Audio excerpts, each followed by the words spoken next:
Okey, Assalamualaikum. Sekarang kita berada tajuk kuantum. So sekarang ni awak ada gambar rajah spektrum elektromagnet, tapi dia tak ada warna dekat sini. Nampak tak? Dia tak sama macam yang biasa awak belajar dekat gelombang elektromagnet. Yang tu ada warna. So dekat sini, bila dia adalah garisan saja, kita akan panggil dia sebagai spektrum garis. Okey? Spektrum selanjar ni yang ada warna tu. Tolong take note benda ni. Okay, next. Apakah kuantiti fizik yang diwakili oleh anak panah? Okay, sila tengok anak panah. Okay, anak panah ni dia bagi simbol lambda. So, dia tanya apakah nama dia. So, tulislah panjang gelombang. Nampak? Dia suruh namakan kuantiti fizik lambda tadi. Okey, gariskan jawapan yang betul. Dia tanya untuk teori kuantum, siapa yang memperkenalkan selain Max Planck, selain Albert Einstein. Okey, kalau masih ingat, dia adalah lagi seorang Niels Bohr. Okey, Niels Bohr pun dia menerangkan tentang kuantum juga. Dan orang yang keempat ialah Mr. Louis de Broglie. So, garis Okey, apa yang berlaku kepada tenaga foton? Dia tanya, apa yang berlaku kepada tenaga foton sekiranya frekuensi bertambah? So, dekat sini awak boleh tengok formula pun boleh, tak ada masalah. So, dekat sini awak akan tahu tenaga itu akan bertambah. Okey, awak akan tengok dekat sini ada tube sinar, tube palang Maltese. Okey, akan ada elektron yang akan terpesong kepada plate positif. Okay, awak boleh imbas balik takut awak lupa. Dan awak diberi bekalan lampau tinggi, barulah elektron dapat memecut. First soalan tanya, maksud sinar katod. Sinar katod tu sebenarnya pancaran alur. Alur siapa? Alur elektron. Okay, awak tak boleh stop sampai sini. Awak kena bagi tahu berkelajuan tinggi. Kenapa dia berkelajuan tinggi? Sebab dia memecut daripada tube sinar katod tu ke vacuum. Hitungkan tenaga untuk setiap elektron, bermakna awak kena guna formula EV. So, masukkan nilai elektron 1.6 ada pada formula. Masukkan kelajuan, awak diberi kelajuan lampau tinggi 6000. So, awak punya answer akan dapat 9.6 10 kuasa 16 joule. Pertambahan nilai voltan bekalan kuasa rendah tidak meningkatkan. Memanglah tak meningkatkan. Dia tanya kenapa. Sebab voltan rendah kan, sudut pesangan ni dia akan dipengaruhi oleh VLT, voltan lampau tinggi. Barulah elektron tu akan terpesong ke plate positif tadi. Okey, kuasa yang rendah hanya akan menghasilkan voltan yang rendah. Okey, so bila voltan rendah, elektron tadi tidak boleh memecut. Tidak boleh memecut dengan laju tinggi. So, dia takkan boleh terpesong ke plate yang bertentangan cas dengan dia. Baiklah, soalan form 5 seterusnya berada pada tajuk radioaktif. Awak akan nampak dekat sini, deuterium bergabung dengan tritium menghasilkan helium dan neutron bersama tenaga yang besar. Haba, bunyi, cahaya. Okay? So, dia tanya apa maksud pelakuran. Pelakuran itu ialah satu tindak balas. Salah satu daripada tindak balas di mana nukleus-nukleus yang kecil yang tadi, yang sebelah kiri yang saya sebut tadi akan bergabung. Awak kena bagi tahu ciri sorry dekat sini saya tertinggal. Nukleus itu adalah nukleus yang ringan dan kecil. So, bila dia bergabung, dia akan menjadi nukleus yang lebih berat. Okay, bila dia jadi nukleus yang berat yang saya dah tunjuk sebelah kanan tu tadi, dia juga akan menghasilkan tenaga yang besar. Awak kena tulis berdasarkan kiri dan kanan yang tadi. Okay, tuliskan persamaan. Tadi saya dah bacakan. Jom kita tulis dari bentuk kimia dia tadi. So, akan tulis 21H campur 31H menghasilkan 42 helium campur dengan 1 neutron dan tenaga. Ini persamaan Cari cacat jisim. Cacat jisim dia adalah perubahan jisim before and after. Okay, disebabkan dia bergabung menjadi item yang lebih besar, awak kena tolak dulu kanan dan kiri tu. So katakanlah saya letak 2.0141 campur 3.01605. Awak campur satu bahagian, kemudian awak tolak dengan satu lagi bahagian. Okey, 4.00026 campur 1.00867. Jangan skip number Okey. Kemudian awak akan nampak hasil tolak mereka ialah 0.01888. Dia adalah dalam UJA. Cacat jisim yang dikehendaki dalam SI unit. So pastikan UJA awak itu didarab dengan given satu UJA ni. So kena darab dengan 1.66 10 negatif 27 kg. Baru at the end awak akan dapat nilai juga dalam kg. So saya tulis jawapan akhir. Pastikan awak dapat nilai ni 3.134 10 negatif 29 kg. Barulah awak dapat cacat jisim unit SI. Seterusnya bila dia tanya tenaga, awak masukkan nilai tadi. Okey, masukkan tadi 3.134 tu darab dengan 3 10 kuasa 8, jangan lupa kuasa 2 kan dia. Okey, masukkan dalam ni. So at the end awak akan dapat nilai joule which is 2.8207 negatif 12 joule. Dapatlah energi awak. Soalan ini ada dalam tajuk tekanan. So awak akan kiralah nilai daya apungan, sebab nampak kat sini ada satu terapung separuh, satu lagi awak akan nampak dia tertenggelam sepenuhnya. So itu perbandingan awak. Okey, soalan pertama, tandakan right untuk jawapan yang betul. Soalan tanya daya apungan. Daya apungan ialah, kalau awak tengok pada buku teks, dia adalah sama dengan nilai daya yang bertindak pada arah atas objek. So kalau saya kata objek itu terapung, ni adalah daya ke arah atas. Okey, awak jangan confuse dengan berat air tersesat. Berat air tersesat ini adalah maksud yang diberi oleh Archimedes. Kalau ditanya tandakan right pada maksud Archimedes, awak boleh pilih yang bahagian bawah. Berat kapal. So berat kapal untuk gambar pertama dan kedua, berat mereka adalah sama. So berat salin balik sebab dia adalah kapal yang sama. Berat kapal pertama dengan kapal kedua adalah sama. Okey, kalau dia tanya berat yang tersesar, barulah awak akan kata menurut Archimedes, berat air yang tersesar, awak tak boleh beri nilai siapa besar siapa kecil sebab dia menurut Archimedes dia adalah sama dengan daya apungan. Awak kena tulis macam ni. Okey, barulah awak tengok daya apungan gambar pertama dengan gambar kedua. Gambar pertama dia a bit terapung, gambar kedua dia sangat tenggelam ke bawah. So awak akan kata daya apungan yang pertama ni lebih besar untuk gambar yang pertama. So salin balik, daya apungan gambar rajah pertama lebih besar daripada gambar rajah kedua. Okey, hubung kaitkan berat tersesar dengan daya apungan. Berat air tersesar, jangan buat semakin sama dengan daya apungan. Kena buat macam ni. Prinsip ni siapa yang cakap? Archimedes. Ejaan jangan salah.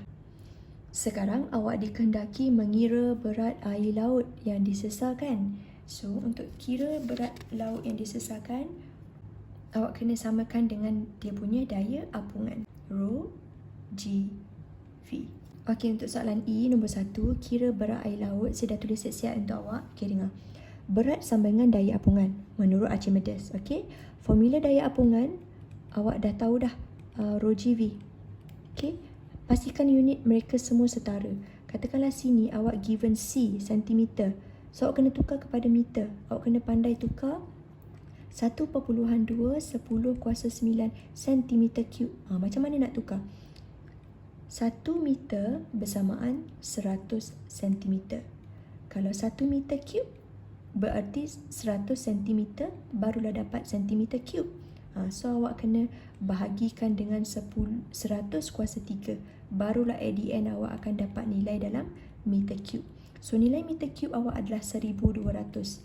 Ni awak punya volume. So pastikan volume dekat sini, isi padu dekat sini awak letak 1200 meter padu. Barulah awak akan dapat unit dalam bentuk Newton untuk berat awak tu.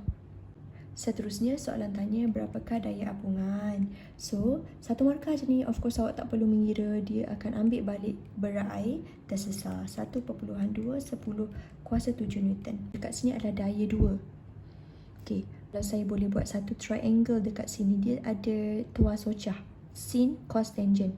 So baca soalan Apa yang dimaksudkan keseimbangan daya? So keseimbangan daya ialah daya di mana daya paduan adalah sifar, ataupun daya bersih adalah sifar.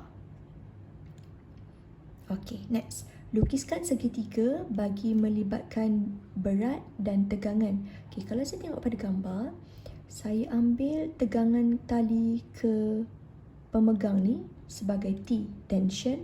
Sebelah kiri pun ada tension, so dia balance disebabkan ketinggian yang sama, jenis tali yang sama, sudut yang sama, so tension dia adalah sama. Dan orang ini mempunyai berat sebanyak jisim 65. Okay, so dia ada 3 jenis daya. So kalau saya draw satu segitiga, kalau saya copy paste gambar rajah ni awak tengok. Saya copy segitiga itu, first step datang daripada tension yang pertama ni. Okay, so kalau saya buat zigzag, saya akan nampak dekat sini adalah saya punya theta. Okay, kemudian saya ambil daripada paksi X ni, saya copy pula gambar tension yang kedua ni. So bila saya copy gambar tension yang kedua, dia akan ada lagi satu theta dekat sini. So ada 2 theta.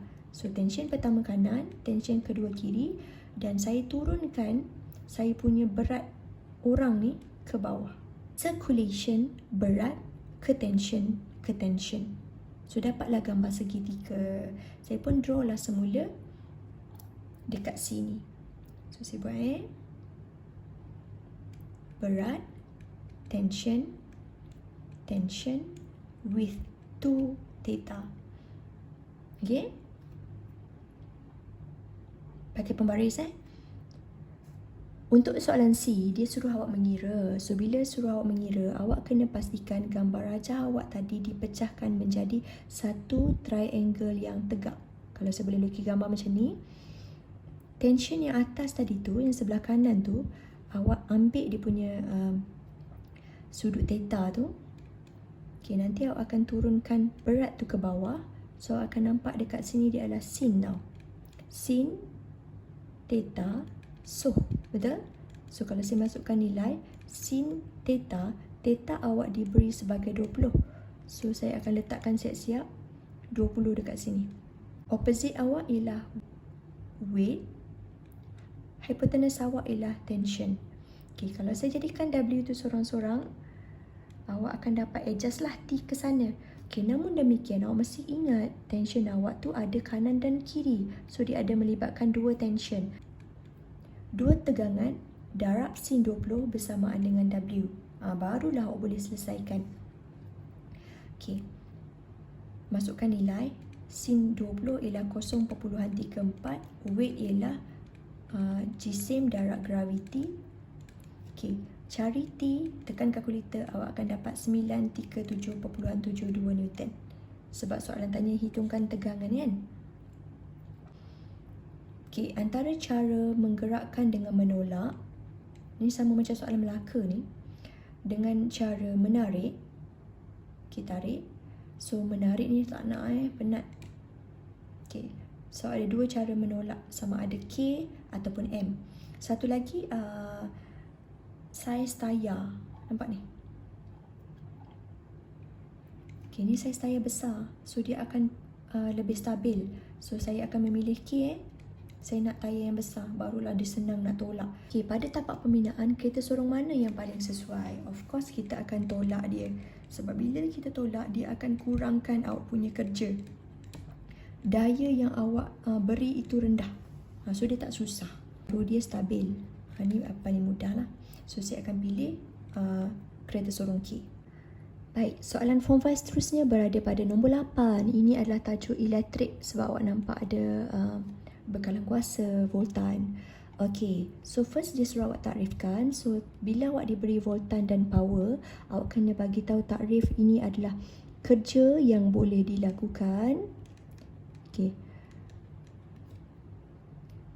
Apabila, macam mana kita nak buat kerja? Mestilah kita diberi beza keupayaan. Kita dapat bekalan dulu.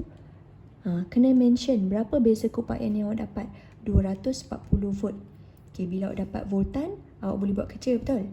So, awak akan melalui pada alat tadi. Apa alat kita tadi? Tengok gambar, pemanas air kan? Kita akan lalu pemanas. Dia macam spesifik tau. Unit, nilai, device. Okay. Sebanyak, kena mention yang dia punya power pula. Sebanyak 3000 watt. Watt itu adalah dia punya power. Power ialah tenaga per masa. So, kena tulis 3 joule per saat. Pemanas itu digunakan selama 4 jam dalam sehari. Setiap hari lah. Selama 30 hari. So, bila dia tanya energi dalam kilowatt jam, berarti awak punya pengiraan mesti ada darab kilowatt dan darab jam. Barulah at the end awak akan dapat jawapan kilowatt jam. Okay, kilowatt yang awak ada ialah dekat sini 3 kilowatt. So awak tak payah tukar kepada 3000 3 kilowatt. Dan awak punya jam adalah sebanyak 4 jam tapi digunakan selama 30 hari. So awak kena darab dengan 30 juga. Barulah awak dapat 360 kilowatt jam. Untuk soalan ini awak diberi alat, awak nak hasilkan haba dan awak nak kena tahu ciri dawai dan ciri elemen pemanas lah. Okay, situasi dia sekarang ni, pelajar di Kanada nak bawa pulang pemanas, sama macam kes tadi, tapi pemanas tu boleh digunakan dekat Malaysia. So dia tanya apa modify yang awak boleh buat supaya dia boleh digunakan di sini. Bahan unsur pemanas mesti kita akan pakai, contoh kita pakai dengan rintangan rendah. Cuprum kalau setahu kita belajar, cuprum adalah alat yang paling sesuai dalam bacaan yang awak dah hafal. Katakanlah kita ada cuprum dan kita ada konstantan dekat tengah, lepas tu kita ada nichrome dekat sini. So nichrome ni dia punya rintangan dia tinggi tau. Dia macam lebih kepada nak jadi penebat lah. Cuprum ni dia akan nak mengalirkan arus. Dia pengalih yang baik. So kita akan nak unsur pemanas, nak cepat panas. So kita akan pilih cuprum. Sebab dia akan menghasilkan rintangan yang rendah. Ataupun awak nak meninggikan arus. Luas keratan rentas unsur, pastikan unsur pemanas yang awak supply itu menggunakan luas keratan yang besar. So bila luas besar, dia akan ada kaitan dengan formula ini. Okay. Masih ingat tak? Pla. So untuk dapat unsur dengan rintangan yang rendah, sebab nak cepat panas, pastikan luas dia besar. Ini. Hafal kerintangan ni. Okay. P ni bukan rho P ni maksud dia kerintangan. Okay. So akan kata untuk menghasilkan rintangan yang rendah. Transformer, awak pasti nak besarkan bekalan sebab awak nak panaskan kan, nak beri satu kuasa yang besar. So pastikan injak naik. Barulah bila awak pakai injak naik, output awak nanti awak akan dapat voltan yang tinggi. So nak dapat voltan yang besar. Okey, soalan terakhir untuk tingkatan 5 berada dekat nombor 10. Dia adalah tajuk elektromagnet. Okey, sekarang diberi awak gambar dapur. Tadi kan ada masak ikan. So soalan pertama, pakai test pad, tolong jawab maksud aruhan. So dia adalah DGE, daya gerak elektrik yang teraruh. Dia terhasil pada konduktor. Okay, macam tadi kan gambar dapur ni. So dia ada satu konduktor kat dalam ni. Okay, bila ada konduktor, okay, kita bekalkan daya. Okay, di gerakan relatif, so dia akan ada DGE yang teraruh. Apabila ada gerakan relatif. So, apa benda yang bergerak secara relatif? Seperti kita belajar, mungkin magnet terhadap gegelung, dia move. Ataupun mungkin gegelung terhadap magnet, dia move juga. So, mungkin magnet tu yang bergerak atau gegelung yang bergerak. So, awak akan kata, bila ada gerakan relatif dengan medan magnet. Menggunakan konsep fizik, bagaimana berfungsinya dapur induction. So, saya letak 4 poin dekat sini. So, awak kena cerita tentang satu, macam mana ada daya, ada arus aruhan, ada medan magnet. Okay, ada 3 Fleming punya kuantiti fizik. Kemudian jangan lupa markah keempat mesti datang daripada hukum Lenz, which is awak melawan arah. Okay, jom kita start dengan Lenz dulu. Menurut Lenz, okay, aruhan mempunyai arah yang menentang. Menentang apa? Okey, untuk berlaku aruhan dia mesti akan ada perubahan flux magnet, betul? So akan kata menentang perubahan flux magnet. Tolong tulis penuh exam nanti. Saya buat short macam ni je. Okey, selepas kita cerita tentang Lenz, kita boleh cerita tentang 3 kuantiti fizik yang berkaitan dengan Fleming tadi. Okey, so akan kata maka terhasil gerakan. Bila terhasil gerakan, awak dah cerita tentang daya, betul? Okey, yang ketiga poin, awak boleh cerita tentang arus. Bermakna awak akan kata DGE akan teraruh, maka arus akan teraruh. Arus aruhan terhasil. Okey, awak belum cerita tentang magnet, betul? So, nak cerita tentang magnet, awak kena cerita tentang perubahan ataupun pemotongan flux magnet berlaku. Okay, now awak kena buat modification. Masih lagi tentang dapur induction. Okay, awak punya dasar, pastikan dasar dapur induction awak kena hafal dia mesti seramik. So, selainnya awak kena padam. So, awak kena delete K dan M. Okay, awak nak ada kontak antara magnet, betul? So, dia mesti dimagnetkan. Ferromagnet. So, dekat sini bila awak dah delete K, so automatik awak akan choose L lah. Baiklah, saya dah tulis ciri sebelah kiri yang kita dah buat pilihan L tadi tu. Okay, kalau menurut buku teks, awak akan tahu bahawa seramik ini akan menghasilkan arus pusar. Okay, kenapa arus pusar? Memendekkan masa masakan. Maknanya masakan awak akan cepatlah. Okay, kenapa kita pakai magnet? Ferromagnet. Dia adalah untuk menghasilkan medan magnet yang berubah-ubah. Menghasilkan medan magnet yang berubah. So, bila medan magnet berubah-ubah, so dia akan menghasilkan pemotongan flux. Okay. Dawai berpintal. Kenapa kita nak berpintal? Supaya dia mempunyai rintangan yang rendah. Rintangan rendah ni menghasilkan arus yang besar. Arus pula, kenapa kita nak jenis arus ulang-alik? Supaya frekuensi arus ulang-alik yang kita tahu tinggi. So, bila frekuensinya tinggi, dia akan menyebabkan pemanasan tu cepat. Dan salinlah 4 yang paling kiri ni di bahagian bawah. Baiklah, akhir sekali adalah tentang mengira. Okay. Kira voltan output. Dekat sini kalau awak perasan voltan output are given here sebenarnya 10. So, terus tulislah. Voltan output awak ialah 10 unit, jangan salah. Hitungkan kuasa. Power So, awak diberi arus juga dekat sini.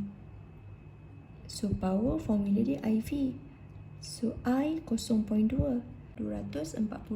So, bila dia sebut tentang input, mata awak pergi pandang kepada input ni. Okay, 240. So, at the end, awak punya nilai P adalah 48 watt. Hitungkan arus output. So, arus kedua lah. Okay, awak diberi volt, awak diberi power. So, boleh masuk balik dalam formula, tak ada masalah. So, 36, arus tak tahu, voltan 10. So arus ialah bahagikan saja, awak akan dapat 3.6 ampere. Okay, jumpa lagi nanti. Terima kasih.